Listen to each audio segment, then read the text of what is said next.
L'année dernière, vous ne l'avez pas respecté. Il jouait l'homme de l'ombre, vous n'avez pas voulu le mettre en avant, vous lui avez donné aucune distinction individuelle, vous n'avez pas reconnu son talent. Maintenant, le glitch du football moderne, il l'a compris.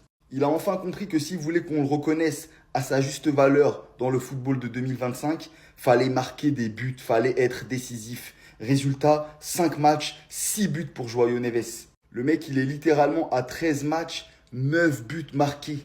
Je sais pas si vous vous rendez compte, hein. Et le mec empile des triplés, des doublés, des buts décisifs. Il s'arrête pas. Et Cristiano Ronaldo, fais attention à toi, hein. Parce que si le Portugal gagne la Coupe du Monde, peut-être que c'est lui qui va gagner le Ballon d'Or et pas toi.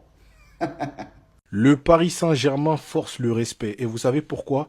Actuellement, le PSG, on est d'accord que c'est une équipe compétitive. Peu importe l'équipe qu'ils affrontent, on attend d'eux la victoire. Même contre le Bayern, il y a plein de supporters parisiens qui attendaient la victoire. Donc actuellement, le Bayern, c'est la seule équipe qui rivalise avec le PSG. Vous savez, c'est quoi, moi, qui m'impressionne le plus, les gars? C'est que le PSG, les gars, ils ont perdu leur Ballon d'Or, le Golden Boy, le Ballon d'Or africain actuellement, c'est un joueur de leur équipe. Ça veut dire que sur 11 joueurs, ils ont 3 joueurs primordiaux, 2 attaquants, un défenseur, qui sont pas là, mais ils arrivent quand même à être compétitifs. Et malgré les 3 absents majeurs là qu'ils ont, hein, ils sont en mode chaque match faut les gagner. Et ça pour moi c'est incroyable et c'est un signe de grand. C'est là où je me rends compte du travail fou de Luis Enrique.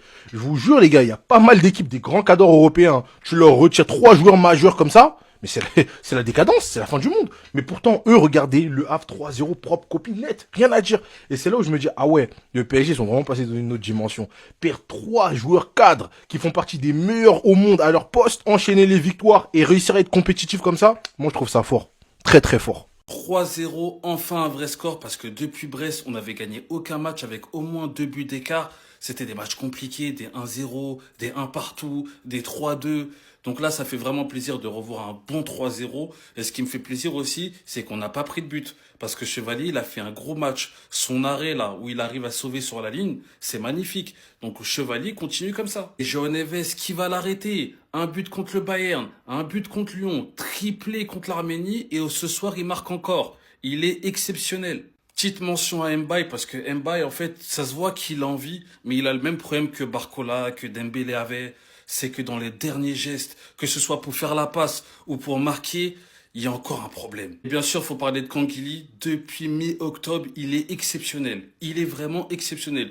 Toutes les fois où il a été sur le terrain, toutes les fois où il a pu gratter des minutes, il a été excellent. On en a marre de le dire. Mais quand il est titulaire, il est pas bon. Et à chaque fois qu'il joue, il nous le confirme. Et je suis content parce que Bradley, il a fait une belle entrée. Il a marqué. On l'avait tous laissé sur une performance catastrophique contre le Bayern. J'espère que ça va le relancer. Attendez, c'est c'est vrai ça? Est-ce que c'est vrai ce que je viens de lire là? Mais c'est qui ce mec? C'est quoi son problème? Pourquoi est-ce qu'il veut nous choquer à chaque fois? PSG, Le Havre, victoire du PSG en Ligue 1. Joao Neves a encore été buteur sur le but du 2-0. Et qu'est-ce que je viens d'apprendre sur lui? Joao Neves est le meilleur buteur du PSG cette saison. Le milieu portugais a inscrit 6 buts en 10 matchs, toutes compétitions confondues avec le PSG. Ok, cette saison, le PSG, c'est pas pareil. Il y a beaucoup de blessés, dont Dembélé. Mais il y a quand même Gvara, il y a quand même Barcola, il y a quand même Kangili dans l'équipe, il y a des attaquants. Mais ce mec, en fait, c'est un numéro 9. Parce que la façon dont il va aller marquer son but après que Barcola ait raté 2 face à face, il va venir chercher le ballon dans un trou de souris entre 4 joueurs du Havre. Comme le ferait qui? Comme le ferait un numéro 9. Mais non, là c'est pas un numéro 9, c'est Joao Neves, un putain de milieu de terrain. Mais qui est ce mec? À noter aussi la bonne première mi-temps de Kangili qui est venu ouvrir le score en première mi-temps justement après un bon centre de Nuno Mendes. Et ce sera Barcola à la fin du match qui a raté l'occasion de mettre le 2-0 qui va venir finir le travail sur un rush solo et une magnifique frappe croisée. Ça fera 3-0 pour le PSG à la 87e. Le PSG qui déroule, Joao Neves qui marque, on commence à avoir l'habitude. Et le PSG qui récupère sa première place en Ligue 1. Il a fait quoi Chevalier aujourd'hui? Un top arrêt. C'est tout? Il a même pas pris un petit but aujourd'hui? Non, rien? Bien, hein, franchement bien. Hein. C'est bien l'arrêt, tout ça, c'est bien, c'est bien. Hein. C'est bien. Il a tout arrêté, c'est bien. Hein. Même pas un petit ballon qui passe un peu à côté de lui, malgré le gros cercle. Rien? Toujours rien, ok. Ah, il n'y a rien à dire aujourd'hui? Eh ben tant mieux, voilà. C'est pas facile en ce moment, hein. Il est scruté au peigne fin. Il tord 3 buts à 0 du Paris Saint-Germain face au Havre, au Parc des Princes. Chevalier qui est actuellement dans l'œil du cyclone aujourd'hui, c'est très bien, franchement. Gros arrêt, même si voilà, il survenait d'une main du joueur havrais. C'est vrai que même si elle était rentrée, le but a été refusé, mais On lui laisse comme l'arrêt parce qu'il est énorme. Gros arrêt aussi sur un coup franc, franchement, rien à dire. Il y a plutôt quelque chose à dire aujourd'hui, c'est plutôt côté offensif où Gonzalo Ramos, il fait du Gonzalo Ramos. Gonzalo Ramos, quand il n'est pas titulaire, le frérot, c'est R9. Tu lui laisses une occasion, une demi-occasion, il marque. Mais dès qu'il est sur la feuille de match, c'est pas possible. Aujourd'hui, ce qu'il a fait, il a absolument tout gâté. Joao Neves qui lui fait une remise de la poitrine sur un superbe centre de Kang In Lee. Et bien sur cette action, il va réussir à la mettre au-dessus. Une autre action, on va le voir buter sur Moridio. Il y a une autre action, on va le voir même contrer une frappe de Joao Neves. Il était dans tous les mauvais coups, il voulait pas. Il voulait pas rentrer. Voilà, je pense que maintenant, aujourd'hui, tout le monde est habitué à ce genre de scénario-là. Mais bon, le Paris Saint-Germain aujourd'hui pourra compter sur ses hommes en forme. Kang In Lee, vraiment depuis le début de saison, c'est très bon. L'année dernière, ça le voyait vraiment vite fait, en vas-y-lui un peu, en vraiment joueur de rotation, alors que cette saison, il profite très bien des absences pour pouvoir s'illustrer et montrer qu'il a sa pièce à jouer quand même. Joao Neves, le serial buteur du moment, a encore une fois marqué, il s'arrête plus. D'ailleurs, il me semble que cette année, j'ai vu une stat qui disait que c'était le meilleur buteur du PSG cette saison. C'est clairement possible parce que là, voilà, il sort d'un triplé avec le Portugal, il sort d'un but contre Lyon, il sort d'un but en plus contre le Bayern de Munich. Aujourd'hui, il marque. J'ai l'impression qu'il marque à tous les matchs en ce moment. On aura aussi vu une entrée de Barcola sans sa moustache et sans son bouc, qui était quand même assez perturbant. Voilà, il a pu raser sa moustache et son bouc, mais sa coupe de cheveux, elle reste intacte. C'est toujours la même. D'ailleurs, certaines personnes disent qu'il ressemble même à Balthazar et Bang. Ouais, quand même un peu. C'est pas ça qui va l'empêcher de marquer et mettre le 3e but parisien pour une victoire face au Havre à domicile. Une équipe du Havre, franchement, qui a été joueuse. C'est le meilleur joueur du Paris Saint-Germain cette saison. Vous pouvez me dire ce que vous voulez, dès qu'il est titulaire ou dès qu'il rentre sur le terrain, dès qu'il est sur la pelouse, c'est le meilleur parisien. Il est trop fort, il apporte énormément, il est ultra décisif. En plus de ça, il est tout le temps décisif en ce moment. C'est le joueur offensif qui marque le plus de points en l'absence de Doué et Dembélé. C'est pas parce que c'est Kang In Lee qu'on parle pas trop de lui, qu'il a pas trop contribué au sacre de la saison passée, qu'il faut pas dire que c'est le meilleur joueur cette saison. Bradley qui marque enfin! Enfin! Bradley, ça faisait longtemps qu'il n'était pas décisif. Aujourd'hui, il en a eu une, il l'a fini. Enfin, il a une bonne finition. Je pense que c'est la petite barbe là qu'il a rasée, là, le petit bouc. Voilà, il a une dégaine de bébé. Les Havrais se sont dit, c'est un mec de 15 ans, ça peut pas être Barcola. Il a envoyé un chichi, ils se sont pas méfiés, il a marqué. Là oui, n'oubliez pas par contre l'arrêt de Chevalier. Vous aimez bien le critiquer, mais là il a fait un top match. Il a sorti 2-3 arrêts, il a sorti notamment ce sauvetage là, c'est un sauvetage sur la ligne, sinon il y avait but. Ça c'était à 0-0, donc très grosse arrêt de Chevalier, peut-être le meilleur arrêt depuis qu'il arrive au PSG. Top match de Chevalier, il faut le dire. C'est qui casse les couilles? C'est quoi le seul point noir de la soirée? C'est quoi le seul défaut de la soirée? C'est Ramos. Pue sa grand-mère. Voilà, dès qu'il est titulaire, il pue sa grand-mère. De toute façon, on va pas se répéter 15 000 fois. Quand il rentre, c'est R9, c'est le meilleur 9 de l'histoire. Quand il est titulaire, c'est Mitroglou. Voilà, simple. Il a eu 12 occasions dans la surface, il en a pas mis une. Joao Neves, qui est pas un attaquant, il en a eu une, il en a mis une. Donc faut se poser les bonnes questions, Ramos. Le vrai crack du PSG, il est là. Me parlez pas d'Mbaye. Bon, il y a Mayoulou aussi, mais lui, on n'en parle pas assez. Très fort au milieu de terrain, il a une très bonne assurance. Alors qu'il est un peu maigre physiquement, tu peux dire que c'est pas ouf pour un milieu, mais il fait le taf. Bravo au Havre qui n'a pas mis le bus. Avec un des plus petits budgets de Ligue 2, vous avez joué au football. Et il y a eu 3-0. Alors il y a un moment donné les mecs, moi ce truc là de bus, il faut m'expliquer. Une OGC Nice, ouais je comprends la frustration parce que l'OGC Nice c'est du refus de jouer carrément. Là oui on peut parler de bus. Mais des équipes qui jouent un peu plus derrière, même si le Havre aurait mis le bus avec le budget qu'ils ont. Encore une fois mettre le bus, attention il y a différents degrés de mettre le bus. Nice c'était trop, on est tous d'accord. Mais une équipe comme le Havre qui met le bus c'est pas honteux. C'est pas honteux. Alors les mecs, si vous félicitez les équipes de pas mettre le bus, toutes les équipes qui vont ne pas mettre le bus à Paris prendront 3-0 et c'est juste logique avec la qualité offensive qu'a le PSG.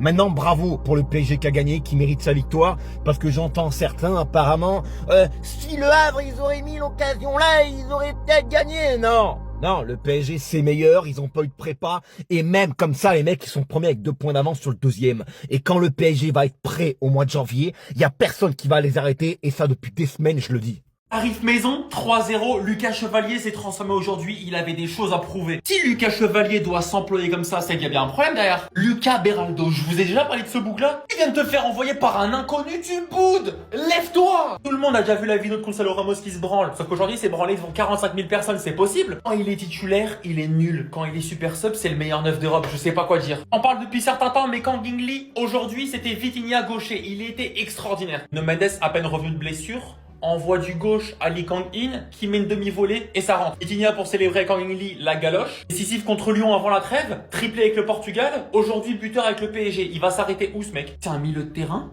En tant que numéro 9, il est meilleur que Gonzalo Ramos. Un milieu de terrain, c'est notre meilleur buteur. Il sait tout faire, il peut jouer à tous les postes. Chevalier Bellec. Riquet, il est gentil. Il a décidé de faire rentrer le fils de Barcola. Et pour sa première titularisation, a rendu hommage à son père en marquant directement sur une merveilleuse passe de Gvara dans la profondeur. Je les ai laissés fêter hier, j'étais silencieux. On reprend notre première place, on reprend le trône. J'ai entendu que ça jouait mal. J'ai entendu, ouais, il n'y avait pas beaucoup d'ambiance aujourd'hui. Il fait -7.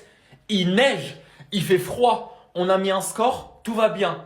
Tottenham, on arrive cette semaine. Encore un 11 où on fait tourner, victoire 3-0, Paris qui reprend sa place de leader. Gros respect au Havre qui sont venus sans complexe, ils sont venus pour jouer et on assiste à un très beau match. D'ailleurs, big up à Digard, ancien joueur du Paris Saint-Germain. Premier but en Ligue 1 pour Kang In-lee, vu le début de saison magnifique qu'il fait, c'est amplement mérité. Encore une fois, Joao Neves, buteur, que dire. L'homme a tout faire, qu'est-ce qu'il ne sait pas faire sur un terrain de football. On va parler du petit frère Mbaye.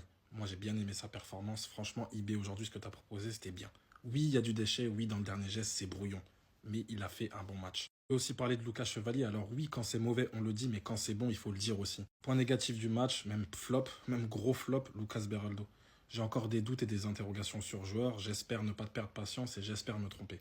Des fois, il y a des situations qui me foutent le démon. Contre l'Olympique de Marseille, c'est golasso, célébration, samba tout Brésil. Et contre le PSG, ça croque. Yacine Keshta, qu'est-ce que tu nous as fait? 13e minute du match. Je peux vous garantir que si il marque, ça change complètement le match. Contre l'OM, ça tremble pas, malgré qu'il y a énormément de joueurs devant lui. Mais par contre le Paris Saint-Germain, ça tremble alors qu'il est tout seul. Bref, du coup, le Paris Saint-Germain s'impose 3-0 face au Havre. Dans la globalité, c'est mérité, on va pas se mentir. On peut tout de même féliciter le Havre qui a joué, on va pas se mentir, ils ont pas mis le bus, ils ont essayé d'aller chercher le Paris Saint-Germain. En vrai, il y avait un coup à jouer, mais la qualité technique du Paris Saint-Germain qui est au-dessus du Havre a fait la différence ce soir. Et du coup, le Paris Saint-Germain repasse premier du championnat avec 2 points d'avance. La course au titre, elle est folle tout de même. Un PSG avec 30 points, l'OM avec 28 points, Lens avec 28 points. La saison est bien évidemment encore longue, mais ça fait plaisir que ça soit serré tout de même.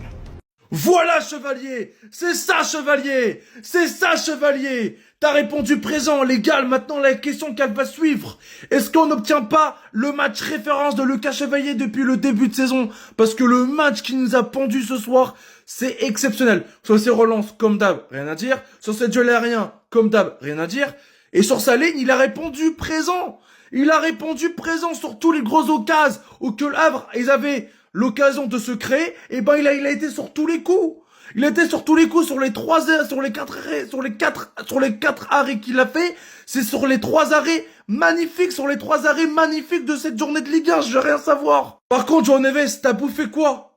T'as mangé quoi, Neves? Sur ces 4 derniers matchs, triplé contre Manatia, un truc comme ça. Il marque contre le Havre ce soir, il marque contre Lyon, et il marque contre le Bayern. Neves, t'as mangé quoi, Neves? T'as transformé du Ousmane, du Mbappé? Non. T'as mangé quoi, Neves? Dis-le-moi, s'il te plaît. Encore une fois, les gars, on prend les 3 points, rien à dire. On reprend notre première place de cette Ligue 1, on reprend notre trône de cette Ligue 1 2025-2026. Maintenant, j'espère qu'on va creuser l'écart parce que ça va enchaîner. Et en tout cas, encore une fois, à souligner, très bon match de Lucas Chevalier. On prend les 3 points. On reste leader de championnat pour cette 13e journée de Ligue 1. Vamos, allez Paris, ici c'est Paris. Continuons comme ça, les gars. Ton attaquant de pointe qui marque pas les buts. Quand il y a une équipe en face décomplexée qui vient avec des intentions offensives au Parc des Princes, combiné à la fébrilité défensive de Beraldo ce soir, celui qui doit te sauver forcément, c'est ton gardien. Et aujourd'hui, les gars, il y avait un gardien, les gars. Le gros match de Chevalier aujourd'hui contre le Havre. Vraiment, si le Havre mène au score à la mi-temps, les gars, c'est vraiment pas volé. Totalement ce qu'on attend de Chevalier au Paris Saint-Germain, les gars. Déterminant et rassurant. Le PSG mis en difficulté comme en première mi-temps. J'espère que c'est le premier d'une longue série de bons matchs pour Chevalier. Retour de Nuno Mendes qui fait super plaisir et surtout l'académie qui continue de jouer encore et encore et encore et ça fait encore plus plaisir. Un Kang In-lee qui s'impose comme l'homme fort offensif du Paris Saint-Germain. On a surtout Joao Neves qui devient inévitable, que ce soit au milieu de terrain, comme devant le but. Les gars, c'est le meilleur buteur du Paris Saint-Germain cette saison. Ça faisait longtemps qu'on s'était pas imposé avec un score aussi long. Alors que j'ai trouvé très à l'aise comme Zahir Emery, même Djantou quand il est entré. La cadence que Marseille est en train d'imposer, ça fait plaisir d'aller chercher ces 3 points avec un clean sheet et la manière.